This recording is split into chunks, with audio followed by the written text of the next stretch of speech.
The unemployment rate in the U.S. improved last month as millions of people returned to the workforce. But the official 13.3% unemployment rate, while still high relative to any point since the Great Depression in the early 20th century, likely understates the economic damage wrought by the coronavirus pandemic.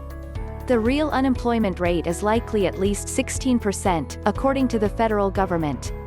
That would mean roughly 1 in 6 people can't find work.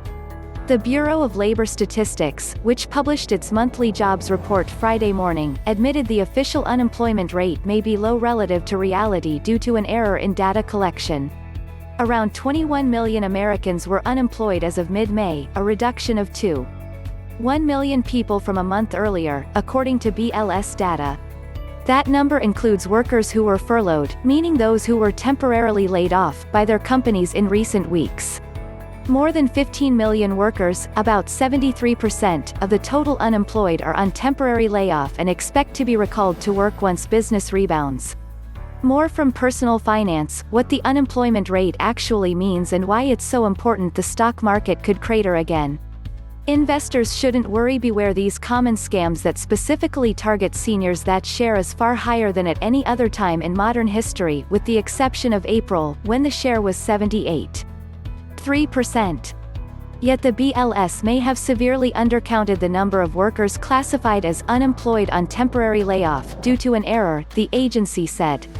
The BLS determines how many people are unemployed based on a household survey. Survey interviewers misclassified several furloughed workers as being absent from work due to other reasons, according to the BLS. That's the same category of workers who'd be on vacation, for example.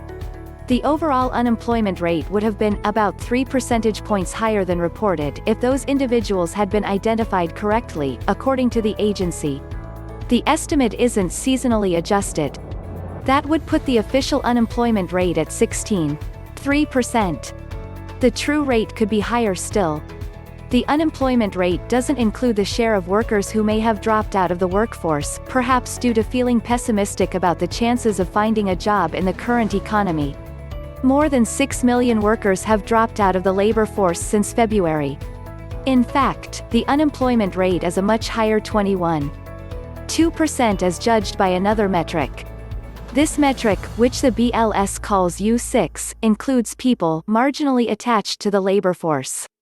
These are people who aren't currently working or looking for work but are available for work, as well as part-time employees who want and are available for full-time work but have had to settle for part-time employment.